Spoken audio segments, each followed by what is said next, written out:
Everything I touch is food for my hunger! My hunger for power! My hunger for power.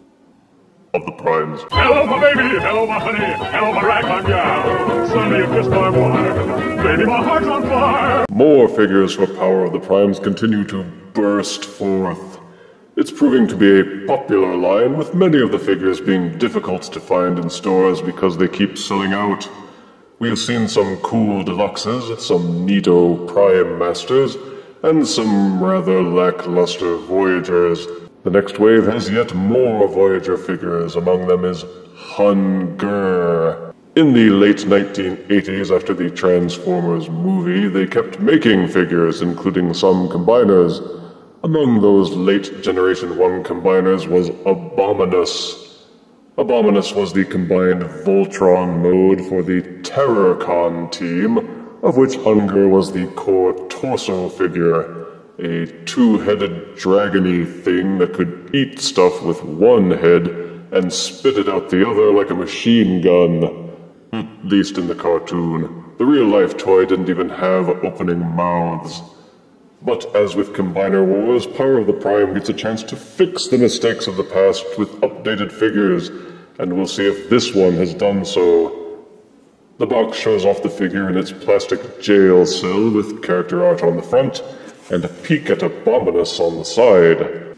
Studio shots of both modes are on the back, along with basic diagrams showing how to use the enclosed accessories and how to use them with the separately sold Prime Master figures.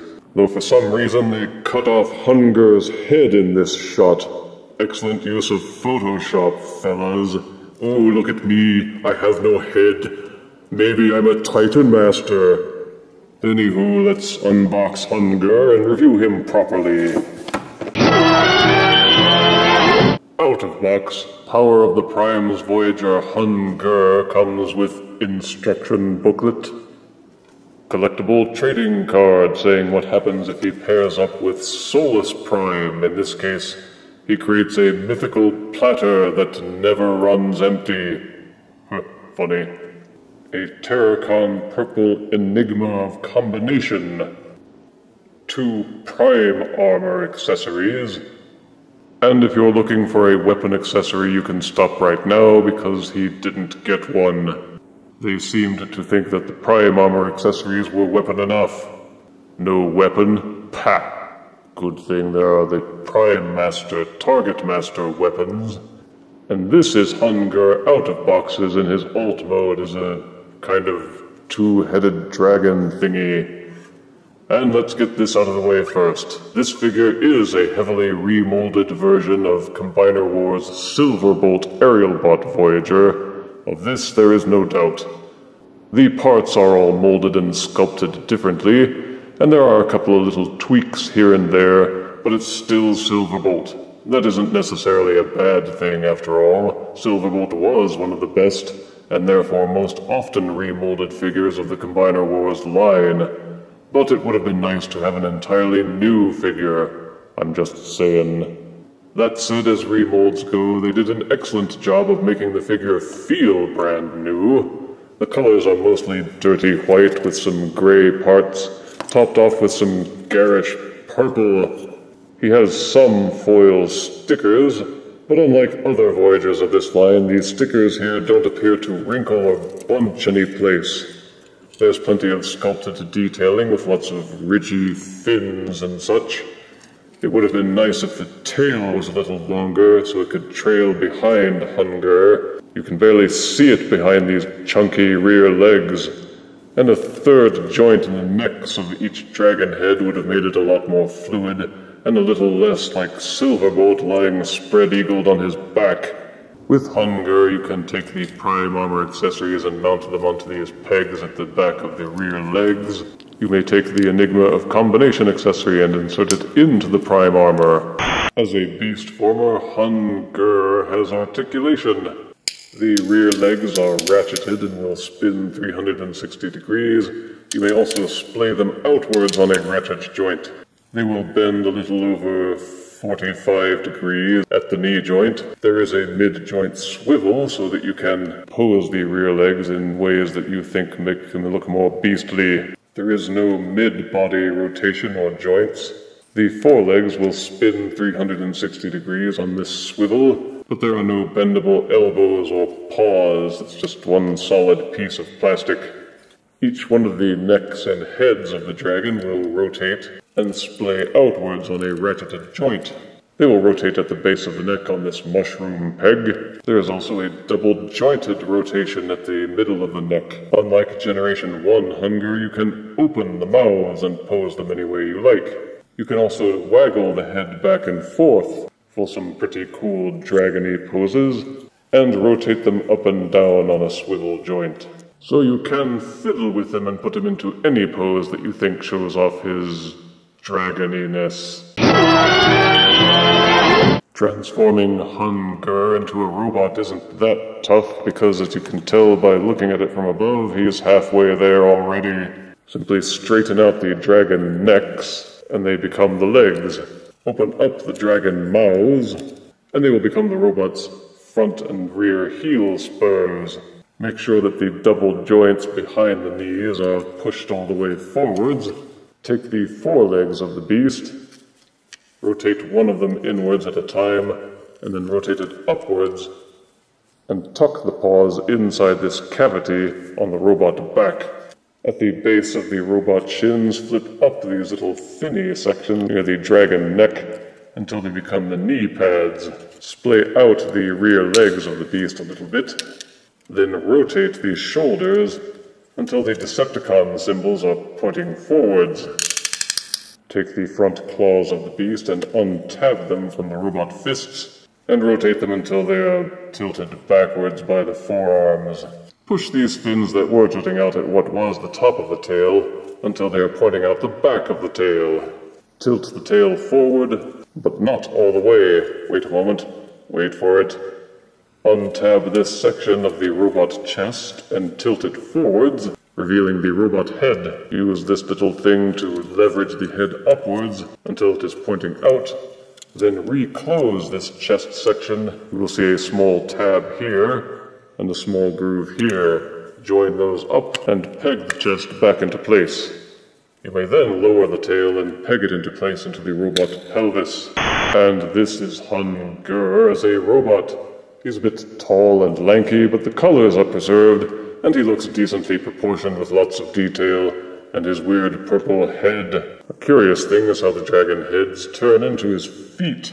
I've wondered if that means he can taste everything he steps on when he's walking, and what happens if he steps on doggy-doo. But an undeniable bonus is that the mouths become foot and heel spurs, which are so long that the figure can remain stable, even though he's a bit top-heavy. Because you can tilt the ankles, he can hold more dynamic poses. You may take the prime armor accessories and plug them into the forearms of the robot, and they put little gunny things at the ends of them to make up for the fact that they didn't actually give him any weapons. Stand and deliver. But fortunately for those who got no actual weapons, you may take the Target Master version of the Prime Master figures and use those for his weapons. Stand and deliver. For articulation, Hun-Gurr's head will spin 360 degrees and also waggle just a little bit. The shoulders are ratchet jointed for 360 degree spin. Unfortunately, the ratchet joint on this shoulder is faulty. It doesn't click. Boo. I'm sure most of them are just fine, though. There is another ratcheted joint on the inside of the shoulder so that the arm can splay outwards over 90 degrees. An upper bicep swivel is included, and the elbow will bend 90 degrees. Showing off his silver boltiness, the fist is mounted on this little rotating peg, which is only held in by friction and pops out entirely too easily. There is no waist rotation. Boo. But the hips will rotate backwards until they hit this backpack kibble and rotate forwards to a fairly high degree. The double-jointed knees will allow for a robust bending, and there's a rather dynamic foot tilt forwards and backwards, and a little bit from side to side to support those wide-angle stances. The knees have a tendency to slip loose a little bit, and I am disappointed with the one faulty ratchet on the right shoulder, but there is no denying that he has a robust articulation base, allowing you to make for many cool poses. But hey, who cares about these other crappy transformations when we're just going to leave him as a gestalt anyway? To transform Hun-Gurr into a combiner torso, reverse the transformation directions on the head, and tuck it back inside the body. Reclose the hatch. Flip forward the robot fists, which is not difficult since they never stay in place anyway, and fold the robot paws until they're lying against the forearm elbow. Rotate the robot shoulders until he looks like he's surrendering. Dang ratchet joint. Straighten out the elbows, and make sure that he is raising his hands way up in the air. Splay out the legs a little bit so that you have room to open this hatch on the front of the chest. Pry the chest open to flip out the abominous combiner head. Straighten out this jointed section here, and tilt the head so that it's facing downwards. Turn the whole thing upside down, and flip it forward.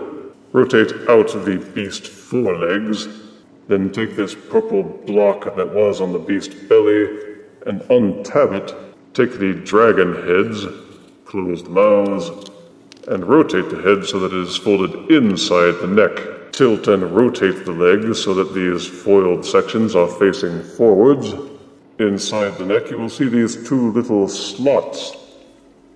These tabs on the insides of the dragon neck go into those slots, and they should click into place. Hinge the double joints of the necks downwards until these tabs and these grooves are aligned, and push them together. Same for the other side. Continue to push these parts inward until these tabs and these grooves click into place. They should hold firmly. Take this purple block and untab it and fold it outwards, making sure you give enough clearance for the beast forelegs. To do yet one more cool little trick. Rotate them so they're pointed inwards a little bit, then fold them outwards so that the forelegs are pointing out as if you were transforming him back into a beast. You will see a very small tab at the tip of the paw, and a groove up here at the top of the shoulder. Push those until they have pegged together firmly. You may then finish folding this piece upwards. There's a small groove here, which goes into this tab here. Push those together until they hold firmly as well. Rotate the legs until the ridged knees are facing forwards. Then take the beast tail and fold it backwards, and click it into place against the combiner back. There are a pair of soft rubber antennae at the base of the robot head. Rotate those until they are jutting upwards. And this is Hun-Gurr as a combiner torso, and I must admit to be surprised and impressed. As combiner torsos go, he is the most solid one that I've found yet. Nothing pulls or breaks loose easy, and he holds his form well. One complaint that I've had about many of the Combiner Wars torsos is that they are floppy and loose, and care must be taken with them, but not with Abominus. This one's rock solid.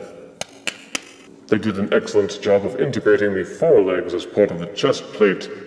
Even the antenna of the head feels stiffer, not nearly as limp as with Superion. He outshines Silverbolt as a torso in nearly every way, unless you want to count the colors against him.